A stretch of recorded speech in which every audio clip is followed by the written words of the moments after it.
Hi all, വാബിന്റെ YouTube ചാനലിലേക്ക് ഏവർക്കും സ്വാഗതം. നമ്മൾ പ്രൊഡക്ഷൻ ഓഫ് മെറ്റൽസിന്റെ തേർഡ് വീഡിയോ ആയിട്ട് ഇന്ന് വന്നിരിക്കുകയാണ്. ഫസ്റ്റ് പാർട്ടും സെക്കൻഡ് പാർട്ടിന്റെ വീഡിയോയുടെ ലിങ്ക് കാണാത്തവരുണ്ടെങ്കിൽ ഡിസ്ക്രിപ്ഷൻ ബോക്സിൽ പ്രൊവൈഡ് ചെയ്തിട്ടുണ്ട്. എത്രയും പെട്ടെന്ന് പോയി കാണുക. അപ്പൊ നമുക്ക് തുടങ്ങിയാലോ? നമ്മൾ മെറ്റലർജിയുടെ മെയിൻ ആയിട്ട് 3 സ്റ്റെപ്പ് പഠിച്ചില്ലേ? ഏതൊക്കെയാണ്? Concentration of the metal, next എന്താണ്? Extraction of metal from the concentrated ore, മൂന്നാമത് റിഫൈനിങ്. ഫസ്റ്റത്തെ മെത്തേഡ് ആയ കോൺസെൻട്രേഷൻ ഓഫ് ദ ഓർ നമ്മൾ ഡിസ്കസ് ചെയ്ത് കഴിഞ്ഞു. ഇനി രണ്ടാമത്തെ സ്റ്റെപ്പാണ്. രണ്ടാമത്തെ സ്റ്റെപ്പ് എന്താണ്? Extraction of metal from concentrated ore. Concentrate ചെയ്ത് കിട്ടിയ ഓറിൽ നിന്ന് നമ്മൾ ആരെ എക്സ്ട്രാക്ട് ചെയ്തെടുക്കാൻ പോവുകയാണ്? മെറ്റലിനെ എക്സ്ട്രാക്ട് ചെയ്തെടുക്കാൻ പോവുകയാണ്. അതില് മെയിൻ ആയിട്ട് 2 സ്റ്റെപ്സ് ഉണ്ട്. ഒന്നാമത്തെ സ്റ്റെപ്പാണ് conversion of concentrated ore into oxide. Concentrate ചെയ്ത് കിട്ടിയ ഓറിനെ എന്താക്കി കൺവേർട്ട് ചെയ്യണം? ഓക്സൈഡ് ആക്കി കൺവേർട്ട് ചെയ്യണം. നെക്സ്റ്റ് മെത്തേഡ് എന്താണ്? ഓക്സൈഡിനെ എന്ത് ചെയ്യണോടാ? റെഡ്യൂസ് ചെയ്യണം. Reduction of the oxide. First method നമ്മളെ കയ്യിലുള്ള സൾഫൈഡ് ആയിരിക്കാം, കാർബണേറ്റ് ആയിരിക്കാം, എല്ലാ മെറ്റൽസിനെ എന്താക്കി മാറ്റണം? ഓക്സൈഡ് ആക്കി മാറ്റണം. എല്ലാ ഓറിനെ എന്താക്കി മാറ്റണം? ഓക്സൈഡ് ആക്കി മാറ്റണം. നെക്സ്റ്റ് സ്റ്റെപ്പ്, ആ കിട്ടിയ ഓക്സൈഡിനെ എന്ത് ചെയ്യണം? റെഡ്യൂസ് ചെയ്യണം. നോക്കിയാലോ, ഫസ്റ്റ് മെത്തേഡ് എന്താണ്? Conversion of concentrated ore into it's oxide. ഇതിൽ തന്നെ 2 സ്റ്റെപ്സ് വരും. ഒന്നാമത്തെ സ്റ്റെപ്പ് എന്ന് പറയുന്നത് റോസ്റ്റിംഗ്. ഒരു മെത്തേഡ് റോസ്റ്റിംഗ് ആണ്. Second method calcination. റോസ്റ്റിംഗ് നമുക്ക് പരിചിതമായ വേർഡാണ് റോസ്റ്റിംഗ് അല്ലെ? എന്താണ്? മുട്ട റോസ്റ്റ് ചെയ്യുക, ചിക്കൻ റോസ്റ്റ്, ബ്രെഡ് റോസ്റ്റ്. അപ്പൊ എന്താണ് റോസ്റ്റിംഗ് എന്ന് പറഞ്ഞാൽ? അതെന്താണ്? ഹീറ്റ് ചെയ്യുക. അതേ പ്രൊസീജിയർ ആണ് നമ്മൾ ഇവിടെ ആരെയും ചെയ്യാൻ പോകുന്നത്? നമ്മുടെ ഓറിനെ. ഈ കോൺസെൻട്രേറ്റ് ചെയ്ത് കിട്ടിയ ഓറിനെ എന്ത് ചെയ്യണം? അവിടെ ഹീറ്റ് ചെയ്യണം. അതിന്റെ പ്രത്യേകത എന്താണ്? നമ്മൾ റോസ്റ്റ് ചെയ്യുന്നു, ബെഡ് റോസ്റ്റ് ചെയ്യുന്നു, അല്ലെങ്കിൽ മുട്ട റോസ്റ്റ് ചെയ്യുന്നു. ചുറ്റും ആരില്ലേ? എയർ ഇല്ലേ? എയറിന്റെ പ്രസൻസിലല്ലേ ഹീറ്റ് ചെയ്യുന്നത്? അതേ ഇതാണ് roasting. Means heating the concentrated ore. ആരെ ഹീറ്റ് ചെയ്യണം? കോൺസെൻട്രേറ്റഡ് ഓറിനെ ഹീറ്റ് ചെയ്യണം in the presence of air. ആ വേർഡാണ് നമുക്ക് വേണ്ടത്. ഏതിന്റെ പ്രസൻസിലാണ്? എയറിന്റെ പ്രസൻസിൽ. ഇതേ വേർഡാണ് എപ്പോഴും ഓർക്കേണ്ടത്. എക്സാമിന് എപ്പോഴും ക്വസ്റ്റ്യൻ വരാറുണ്ട്. പ്രസൻസ് ഓഫ് എയറിൽ ഹീറ്റ് ചെയ്താൽ അവനെ നമ്മൾ എന്ത് പേര് വിളിക്കും? റോസ്റ്റിംഗ്. പ്രസൻസ് ഓഫ് എയറിൽ ഹീറ്റ് ചെയ്താൽ എന്ത് പേര് വിളിക്കും? റോസ്റ്റിംഗ്. ഇനി നെക്സ്റ്റ് കാൽസിനേഷൻ. ഇവിടെ കാൽസിനേഷൻ ഓർക്കാനുള്ള ക്ലൂ ആണ് AC. AC മീൻസ് എന്താണ്? C for calcination, A for absence. ഇവിടെയും ഹീറ്റിംഗ് തന്നെയാണ്. Calcination is also heating in the absence of air. ആരുടെ ആബ്സെൻസിലാണ്? എയറിന്റെ ആബ്സെൻസിൽ. അപ്പൊ നമ്മുടെ extraction of metal from concentrated ഓറിൽ 2 സ്റ്റെപ്പ് ഉണ്ട്. ഏതൊക്കെയാണ്? ഒന്നാമത്തെ സ്റ്റെപ്പ്, ആ കോൺസെൻട്രേറ്റഡ് ഓറിനെ എന്താക്കി മാറ്റണം? ഓക്സൈഡ് ആക്കി മാറ്റണം. നെക്സ്റ്റ്, ഓക്സൈഡായി കിട്ടിക്കഴിഞ്ഞാൽ എന്ത് ചെയ്യണം? റെഡ്യൂസ് ചെയ്യണം. ഇനി നമ്മുടെ കോൺസെൻട്രേറ്റഡ് ഓറിനെ ഓക്സൈഡ് ആക്കാൻ 2 മെത്തേഡ് ഉണ്ട്. ഏതൊക്കെയാണ്? One is roasting and another one is calcination. Roasting ആർക്കാണ് ചെയ്യുന്നതെന്ന് അറിയാമോ? ഏത് ഓറിനാണ് റോസ്റ്റിംഗ് ചെയ്യുന്നത്? അതിനു മുന്നേ നമുക്ക് കാൽസിനേഷൻ ചെയ്യുന്നത് ആർക്കെന്ന് പറയാം. എടാ, കാൽസിനേഷന്റെ ഫസ്റ്റ് ലെറ്റർ C അല്ലേ? അതുകൊണ്ട് നമുക്ക് ഓർക്കാം, കാൽസിനേഷൻ മെത്തേഡ് സെലക്ട് ചെയ്യുന്നത് C വെച്ച് തന്നെയുള്ള ഒരാൾക്കാണ്. ആരാണ്? കാർബണേറ്റ് ഓറിനായിരിക്കും. കാർബണേറ്റിന്റെ ഓർസിനായിരിക്കും നമ്മൾ എന്ത് മെത്തേഡ് സെലക്ട് ചെയ്യുന്നത്? Calcination method. ഇനി റോസ്റ്റിംഗ് ആർക്കാണ് ചെയ്യുന്നതെന്ന് അറിയാമോ? സൾഫൈഡ് ഓർസിനാണ്. ഏത് ഓറിനാണ്? സൾഫൈഡിന്റെ ഓറിന്. സൾഫൈഡിന്റെ ഓറിന് റോസ്റ്റിംഗും കാർബണേറ്റ് ഓർ ആണെങ്കിൽ നമ്മൾ ഏത് മെത്തേഡും സെലക്ട് ചെയ്യും? കാൽസിനേഷൻ. അപ്പൊ ഫസ്റ്റ് മെത്തേഡാണ് നമ്മുടെ കോൺസെൻട്രേറ്റ് ചെയ്ത് കിട്ടിയ ഓറിനെ എന്ത് ചെയ്യണം? ഒന്നെങ്കിൽ റോസ്റ്റിംഗ് ചെയ്യണം, അല്ലെങ്കിൽ എന്ത് ചെയ്യണം? കാൽസിനേഷൻ. റോസ്റ്റിംഗ് ആർക്കാണ് ചെയ്യുന്നത്? സൾഫൈഡിന്റെ ഓറിനും. കാർബണേറ്റ് ഓർ ആണെങ്കിൽ നമുക്ക് ആരാണ് അഡോപ്റ്റ് ചെയ്യേണ്ട മെത്തേഡ്? കാൽസിനേഷനും. ഇനി ഓർക്കേണ്ട ഒന്നുമില്ല. റോസ്റ്റിംഗ് എന്ന് പറഞ്ഞാൽ എന്താണ്? ഹീറ്റ് ചെയ്യുക. ആരുടെ പ്രസൻസിലാണോ ആബ്സെൻസിലാണോ എന്ന് ചിന്തിക്കണം. നമ്മൾ മുട്ട റോസ്റ്റ് ചെയ്യുന്നു എന്ന് ഓർത്താൽ മതി. പ്രസൻസ് ഓഫ് എയർ അല്ലേ? പ്രസൻസ് ഓഫ് എയറിൽ നടക്കുന്ന പ്രോസസ് ആണ് ഏത്? റോസ്റ്റിംഗ്. ആബ്സെൻസ് ഓഫ് എയർ ആണെങ്കിൽ ഏതായിരിക്കും? കാൽസിനേഷൻ. ഇനി രണ്ടും ഹീറ്റിംഗ് ആണ്. ഒരിക്കൽ എക്സാമിന് ചോദിച്ചിട്ടുള്ളത് രണ്ടിന്റെയും സിമിലാരിറ്റി എഴുതണം, 2 പ്രോസസ്സിന്റെയും ഡിഫറൻസും എഴുതണം. സിമിലാരിറ്റി എന്താണ്? 2 പ്രോസസ്സിലും നടക്കുന്നത് എന്താണ്? ഹീറ്റിംഗ് അല്ലേ?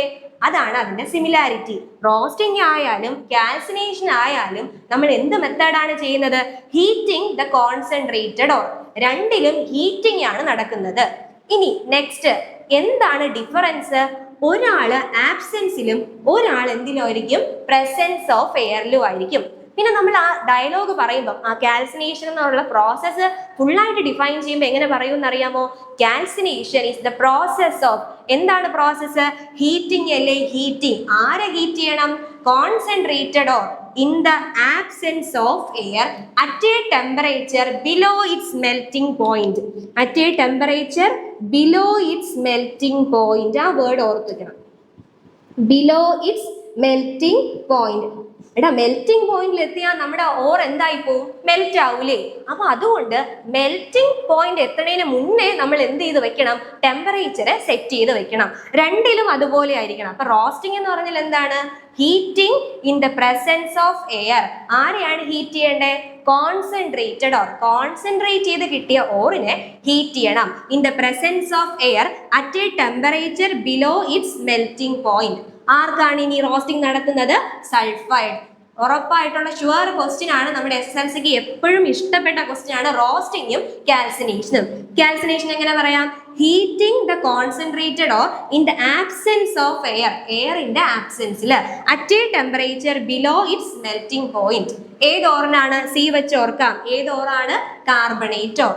ഇനി നമ്മുടെ ഫസ്റ്റ് സെക്ഷൻ കഴിഞ്ഞു. ഇനി നമ്മളെ കയ്യിൽ കിട്ടിയ ഓറ് ഏത് രൂപത്തിലാണെന്ന് അറിയാമോ? ഇപ്പൊ നമ്മുടെ ഓറ് ഓക്സൈഡിന്റെ രൂപത്തിലാണ് ഇരിക്കുന്നത്.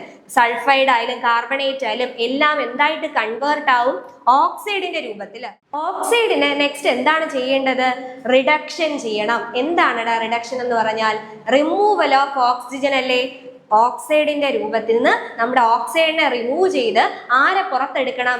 മെറ്റലിനെ പുറത്തെടുക്കണം. അതാണ് reduction of oxide. Extraction of metal from the oxide. This process is known as reduction. ഓക്സിജനെ റിമൂവ് ചെയ്ത് നമുക്ക് ആരെ കിട്ടും? നമ്മുടെ മെറ്റലിനെ കിട്ടും. ഈ റിഡക്ഷൻ ചെയ്യാൻ വേണ്ടി എന്ത് ഏജന്റ് ആണ് യൂസ് ചെയ്യണേ? അതെ, എന്ത് ഏജന്റ് ആണ്? Reducing agent. നമുക്കിവിടെ എന്തൊക്കെ റെഡ്യൂസിങ് ഏജന്റ് യൂസ് ചെയ്യാമെന്ന് അറിയാമോ?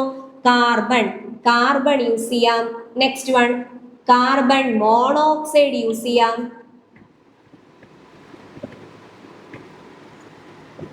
ഏതും യൂസ് ചെയ്യാം. ഇലക്ട്രിസിറ്റിയും റെഡ്യൂസിങ് ഏജന്റ് ആയിട്ട് യൂസ് ചെയ്യാം. 3 റെഡ്യൂസിങ് ഏജന്റ് ആണ് നമ്മളിവിടെ റിഡക്ഷനെ സെലക്ട് ചെയ്തിട്ടുള്ളത്. ഏതൊക്കെയാണ്? ഒന്നെങ്കിൽ കാർബൺ, അല്ലെങ്കിൽ ആരാണ്? Carbon monoxide. ലാസ്റ്റ് വൺ ഏതാണ്? ഇലക്ട്രിസിറ്റി. ഇലക്ട്രിസിറ്റി ആർക്കായിരിക്കും യൂസ് ചെയ്യുന്നത്? നമ്മൾ ഈ കാർബൺ മോണോക്സൈഡോ യൂസ് ചെയ്യുമ്പം റെഡ്യൂസ് ആവാത്ത ചില ഓക്സൈഡ് ഉണ്ട്. ഹൈലി റിയാക്റ്റീവ് ആയിട്ടുള്ള മെറ്റലിന്റെ oxide. For example highly reactive metals ഓർമ്മയുണ്ടോ? നമ്മുടെ റിയാക്ടിവിറ്റി സീരീസ് പഠിച്ചില്ലേ? അതിൽ ഹൈലി റിയാക്റ്റീവ് ആയിട്ട് ടോപ്പ് മോസ്റ്റ് പൊസിഷനിൽ നിൽക്കുന്ന ആൾക്കാർ ആരൊക്കെയാണ്? ആരൊക്കെയാണ്? പൊട്ടാസ്യം, സോഡിയം, കാൽഷ്യം, അവരൊക്കെ അല്ലേടാ? അവരെല്ലാം ഹൈലി എന്താണ്? റിയാക്റ്റീവ് ആണ്. ഈ ഹൈലി റിയാക്റ്റീവ് ആയിട്ടുള്ള മെറ്റലിന്റെ ഓക്സൈഡുകൾ ഈ കാർബൺ യൂസ് ചെയ്താലോ കാർബൺ മോണോക്സൈഡ് യൂസ് ചെയ്താലോ എന്താവില്ല? റെഡ്യൂസ് ആവില്ല. അവർക്ക് നമ്മൾ യൂസ് ചെയ്യുന്നത് ആരായിരിക്കും റെഡ്യൂസിങ് ഏജന്റ് ആയിട്ട്? Electricity. So electricity is used to reduce the oxides of highly reactive metals such as. ഏതൊക്കെയായിരിക്കാം ഇലക്ട്രിസിറ്റി യൂസ് ചെയ്യുന്നത്? Sodium, potassium and calcium like metals. ഇവർക്കെല്ലാം നമ്മൾ എന്താണ് മെത്തേഡ് ആയിട്ട് എടുക്കുന്നത്? ഇലക്ട്രിസിറ്റി ആണ് റെഡ്യൂസിങ് ഏജന്റ് ആയിട്ട് എടുക്കുന്നത്. അപ്പൊ നമ്മൾ മെറ്റലർജിയുടെ രണ്ടാമത്തെ സെക്ഷൻ ആണ് ഡിസ്കസ് ചെയ്തത്. ഫസ്റ്റ് 3 സ്റ്റേജസിൽ സെക്കൻഡ് സ്റ്റേജ് എന്താണ്? Second stage extraction of metal from concentrated ore. Concentrate ചെയ്ത് കിട്ടിയ ഓറിന് എന്ത് ചെയ്തെടുക്കണം? ആ മെറ്റലിനെ എക്സ്ട്രാക്ട് ചെയ്തെടുക്കണം. അതിൽ മെയിൻ ആയിട്ട് 2 സ്റ്റെപ്പ് ഉണ്ട്. ഒന്നാമത്തേത് എന്താണ്? കോൺസെൻട്രേറ്റഡ് ഓറിനെ എന്താക്കി കൺവേർട്ട് ചെയ്യണം? ഓക്സൈഡ് ആയിട്ട്. നെക്സ്റ്റ് വൺ ആ ഓക്സൈഡിനെ റെഡ്യൂസ് ചെയ്ത് മെറ്റലിനെ എക്സ്ട്രാക്ട് ചെയ്യണം. അതില് നമ്മുടെ ഓക്സൈഡ് ആക്കാൻ വേണ്ടി 2 മെത്തേഡ് ഉണ്ട്. ഏതൊക്കെയാണ്? റോസ്റ്റിങ്ങും കാൽസിനേഷനും. റോസ്റ്റിംഗ് എന്ന് പറഞ്ഞാൽ എന്താണ്? ഹീറ്റിംഗ് ആണ് ഇൻ ദ പ്രസൻസ് ഓഫ് എയറും. കാൽസിനേഷൻ എന്ന് പറഞ്ഞാൽ ഹീറ്റിംഗ് ആണ് ഇൻ ദ ആബ്സെൻസ് ഓഫ് എയറും. റോസ്റ്റിംഗിൽ ആർക്കാണ് നമ്മൾ സെലക്ട് ചെയ്യുന്നത്? സൾഫൈഡ് ഓർ ആണെങ്കിൽ നമ്മൾ റോസ്റ്റിംഗ് സെലക്ട് ചെയ്യും. കാർബണേറ്റ് ഓർ ആണെങ്കിൽ ഏത് സെലക്ട് ചെയ്യും? കാൽസിനേഷൻ. രണ്ടിന്റെയും പ്രത്യേകത എന്താണ്? At a temperature below its melting point. Melting പോയിന്റിന്റെ താഴെയായിരിക്കണം നമ്മൾ എടുക്കേണ്ട ടെമ്പറേച്ചർ. ഇനി നമ്മുടെ കയ്യിൽ ഓക്സൈഡ് ആയിട്ട് കിട്ടും. ആ ഓക്സൈഡിനെ എന്ത് ചെയ്യണം? റെഡ്യൂസ് ചെയ്യണം. റിഡക്ഷന് വേണ്ടി എന്ത് ഏജന്റ് യൂസ് ചെയ്യണം? അതെ, എന്ത് ഏജന്റ് ആണ്? Reducing agent. ഇവിടെ എന്തൊക്കെ റെഡ്യൂസിങ് ഏജന്റ് യൂസ് ചെയ്യാം? Carbon, carbon monoxide and last one electricity. ഇനി ഇലക്ട്രിസിറ്റി ആർക്കാണ് യൂസ് ചെയ്യുന്നത്? ഹൈലി റിയാക്റ്റീവ് ആയിട്ടുള്ള മെറ്റൽസ് ആയ സോഡിയം, പൊട്ടാസ്യം, കാൽഷ്യം പോലെയുള്ള ആൾക്കാർക്ക് നമ്മൾ റെഡ്യൂസിങ് ഏജന്റ് ആയിട്ട് ഇലക്ട്രിസിറ്റിയാണ് യൂസ് ചെയ്യുന്നത്. പുതിയൊരു വീഡിയോ ആയിട്ട് നെക്സ്റ്റ് സെക്ഷനിൽ കാണാം. അതുവരേക്കും ബൈ.